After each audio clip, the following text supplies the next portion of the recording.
আমাকে ভোট দিলে প্রকৃতপক্ষে বিএনপি ক্ষমতায় আসবে। আমাকে ভোট দিলে প্রকৃতপক্ষে জনাব তারেক রহমানকে বিজয়ী করা হবে। সুতরাং কাকে প্রার্থী দিয়েছে তার থেকে বড় কথা হলো যে আগামীর যে ভোট, নির্বাচন, এই নির্বাচনে ধানের শীষে মানুষ ভোট দিচ্ছে কিনা।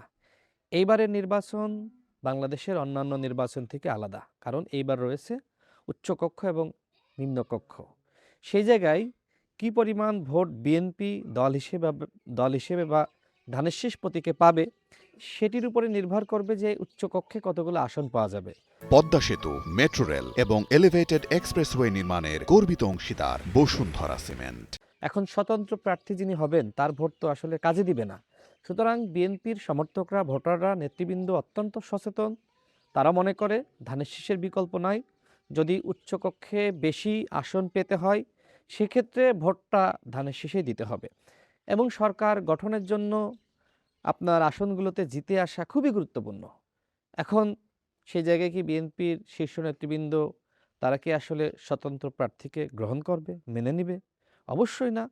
তাদের জায়গা থেকে আলাপ আলোচনার মাধ্যমে কিভাবে সুষ্ঠু সমাধান করা যায় সেই চেষ্টা রয়েছে। সেটা শুধুমাত্র ঝিনাইদহ ৪ আসন না, আরও বিভিন্ন আসনে যেখানে সমস্যা বা সংকট রয়েছে, সেই সমস্যা সংকট সমাধানের জন্য তারা কাজ করছেন। আমি আশাবাদী যারা সংক্ষুব্ধ রয়েছেন তারা আমাদের আমাদের দেশনেত্রী বেগম খালেদা জিয়ার প্রতি শ্রদ্ধা রেখে জনাব তারেক রহমানের নেতৃত্ব মেনে অবশ্যই তাদের স্বতন্ত্র প্রার্থিতা তারা প্রত্যাহার করবেন এবং বিএনপির সাথে তারা থাকবেন, কাজ করবেন। তাদেরও ক্যারিয়ার রয়েছে, সংগ্রাম করেছে। সুতরাং কোনো সাংগঠনিক ব্যবস্থার মাধ্যমে তাদের ক্যারিয়ারটা নষ্ট হয়ে যাক, সেটা আমি চাই না। আমি চাই মিলেমিশে একসাথে সবাইকে নিয়ে কাজ করতে। বিএনপি এতদিন যারা করেছে তারা তো সংগ্রাম করেছে, তারা নানানভাবে কিন্তু তারাও বঞ্চনার শিকার হয়েছে, ত্যাগ তিতিক্ষা রয়েছে। তো সেই জায়গায় অবশ্যই আমি আশাবাদী যে বিএনপি নেতৃবৃন্দ বিএনপির হাইকমান্ডের সিদ্ধান্তের বাইরে যাবে না। তারা জনাব তারেক রহমানকে ভালোবাসে।